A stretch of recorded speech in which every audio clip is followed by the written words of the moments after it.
ಈ ಗಡುವೆ ನೀವು ದಾಟೋದ ಮೇಲೆ ಇನ್ನು ಅದೆಂಥದ್ದು ಟನಲ್ ರೋಡ್ ಮಾಡ್ತೀನಿ ಅಂತೀರಾ. ಆ ಟನಲ್ ರೋಡ್ಗೆ ಎಷ್ಟು ಬೇಕು ಬಡ್ಜೆಟು? ಆ ಟನಲ್ ರೋಡಲ್ಲಿ ಓಡಾಡೋರು ಯಾರು?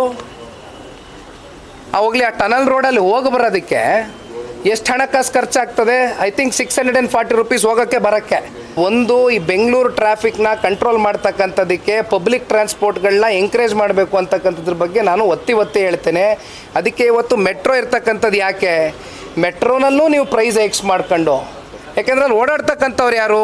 ಸ್ಟೂಡೆಂಟ್ಗಳು ಹೋಗ್ತಾರೆ, ಪ್ರತಿನಿತ್ಯ ದಿನಗೂಲಿ ಮಾಡೋರು ಹೋಗ್ತಾರೆ, ಆಫೀಸ್ನಲ್ಲಿ ಕೆಲಸ ಮಾಡೋರು ಹೋಗ್ತಾರೆ, ಎಲ್ಲ ಥರದ ವರ್ಗದ ಜನನೂ ಹೋಗ್ತಾರೆ. ಅವನ್ನ ಕಮ್ಮಿ ಮಾಡಿರಿ.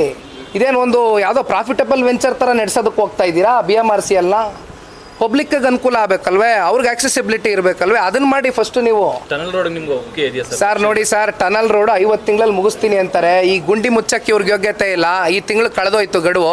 50 ತಿಂಗಳಲ್ಲಿ ಕಂಪ್ಲೀಟ್ ಆಗುತ್ತೆ ಸರ್ ಟನಲ್ ರೋಡು. ಅವನು ಯಾರೋ ಬರ್ತಾನೆ, ಪ್ರೈವೇಟ್ ಅವ್ನು ದುಡ್ಡು ಹಾಕ್ತಾನೆ, ಅವ್ನಿಗೆ 600 ರೂಪಾಯಿ ಪಾಪ ಪ್ರತಿದಿನ ಒಬ್ಬೊಬ್ಬನ ಮೇಲೆ ಹೊಟ್ಟೆ ಮೇಲೆ ಬಡ್ದು ಜನ್ರೇಟ್ ಮಾಡ್ತಾರಲ್ಲ. ಯಾತಕ್ಕೆ ಮಾಡ್ತಾ ಇದ್ದೀರಿ ಟನಲ್ ರೋಡು? ಯಾವ ಪುರುಷಾರ್ಥಕ್ಕೆ ಮಾಡ್ತಾ ಇದ್ದೀರಿ? ಮಧ್ಯಮ ವರ್ಗದ ಜನಗಳಿಗೆ ಓಡಾಡಕ್ಕೆ ಮಾಡ್ತಾ ಇದ್ದೀರಾ? ಶ್ರೀಮಂತರಿಗೆ ರೋಡ್ ಮಾಡ್ತಾ ಇದ್ದೀರಾ? ಬರೀ ಕಾರಲ್ಲಿ ಓಡಾಡೋರ್ಗಂತಲ್ಲ ರೋಡು, ಬೈಕ್ ಅವರೆಲ್ಲ ಹೋಗ್ಬೇಕು. ಇದು tunnel road, it is a very unscientific approach. ಒಂದು ಅವೈಜ್ಞಾನಿಕ, ಜೊತೆಯಲ್ಲಿ ಎನ್ವಿರಾನ್ಮೆಂಟಲ್ ಕ್ಲಿಯರೆನ್ಸ್ಗಳು ಏನು ತಗೋಬೇಕಾಗಿತ್ತು ಅದು ಕೂಡ ತಗೊಳಕ್ಕಾಗಿಲ್ಲ ಇಲ್ಲಿವರೆಗೂ. It is totally unscientific. ನಾವು ಸಂಪೂರ್ಣವಾಗಿ ವಿರೋಧ ಮಾಡ್ತೀವಿ ಟನಲ್ ರೋಡ್ನ. ಫಸ್ಟು ಇರ್ತಕ್ಕಂಥ ಬೇರೆ ಪ್ರಾಜೆಕ್ಟ್ಗಳು, ಫ್ಲೈಓವರ್ಗಳಿದೆಯಲ್ಲ, ಅದನ್ನು ಫಸ್ಟು ಕೆಲಸ ಮುಗಿಸಿ ಆಮೇಲೆ ಟನಲ್ ರೋಡಿಗೆ ಬರೋರಂತೆ.